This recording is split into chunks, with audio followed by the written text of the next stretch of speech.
kids that never went to school, and I say instead of them joining gangs or selling drugs, if you put emphasis on the craftsmen, as in like help them create a situation where they can teach, which will make room for employment for these persons themselves.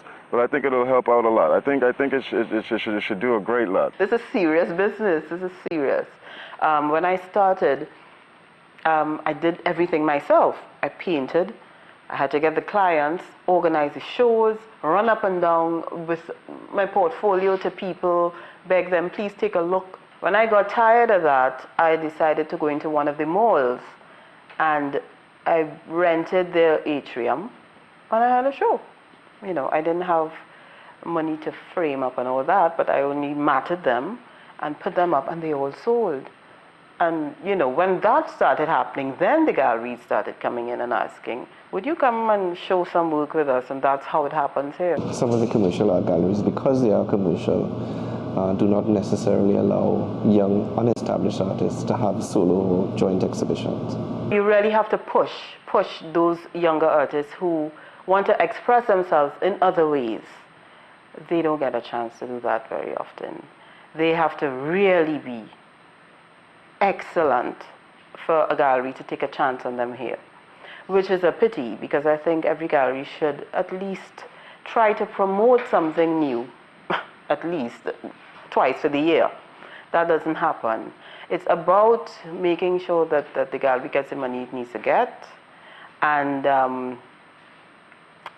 I've been with galleries who would now show only 5 artists. They're not taking anybody else, but these 5, the 5 that sell well. I had a few exhibitions here where they didn't like going into the galleries and paying big commission on their work. You know, they take a bit out of their work, and I just opened up the shop to a couple of them, and I said, use it free, just allow people to come in. Every year we have 2 exhibitions. One is a themed exhibition in May, and then we have the annual November exhibition. My husband and I decided, well, let's see what we can do. We build something small. We can't afford anything big, but we build something small. Try to get the younger ones in. Just show and keep pushing their work. Find a way to maybe get some advice. Very few are going to reap rewards from the top down. So we really have to take it from the bottom and go up with it. You see, that's the thing about our government. They don't care about us, quote unquote. They claim that their agenda is for our agenda, but it's not really that way. When I had a beautiful store here, they broke it down. I said, why would you do that? They say you're on squatting land. I said, don't think I'm an idiot, because I'm not an idiot. At the geographical scale map of Tobago, you didn't go and take the tape measure and put it to the water's edge and start to pull.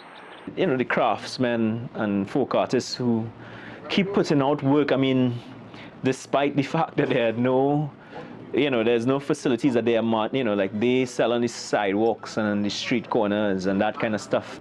I think we should take note from like Jamaica and Haiti, where they respect and appreciate their young talent, and they give them a marketplace to work and vend at the same time. So you can walk into this huge place and see artists at work with their easel, with their pottery, and give people the opportunity, visitors, to purchase at the same time. And that's where I'd like to be if I was an artist. When the average visitor come to Trinidad, they would go in a lot of souvenir shops, but really looking for art and craft. And they end up in souvenir shops with things made in China and written Trinidad and Tobago, which I hate to see. You know, what's in the stores is all imported, consumable, brand name, international brand name stuff. And on these pavements is the work of the craftsmen and that kind of stuff who have to run from the police. Well, hey, these guys are making money out here. How can we tax it? Instead of saying, how can we help them, they say, how can we tax it? So they say, break down all their booths and let's charge them money now to rent our booths. So the government ain't here for helping at all. They're here just for confusing and breaking down, making disorder within the whole situation. It's really got kind of anarchy going on right now in Trinidad. You understand? People don't understand it. And they say, oh, God, these youths are going crazy. But I tell you, it's the parents, the Mannings, the Pandays of this country, the big bosses. They're the ones that actually set these things array. What is being and not being done by the government? There was 45 years of artist demands that had not been fulfilled. Nearly every single demand from all different art forms and stuff, not one has ever been granted. The persons who are in government at the moment and who set government policy are not themselves artistically aware, then the state sponsorship of art and artistic programs is not what it should be. So we see that as part of our mandate to try and improve people's awareness, because once they're aware and they're clued in, then the possibility of state support and societal support is improved. I'll tell you where it may have to come from, the grassroots. We will really have to do it ourselves. What needs to happen is that all voices right now need to be unified. You have to actually push yourself in there and get bold and do things.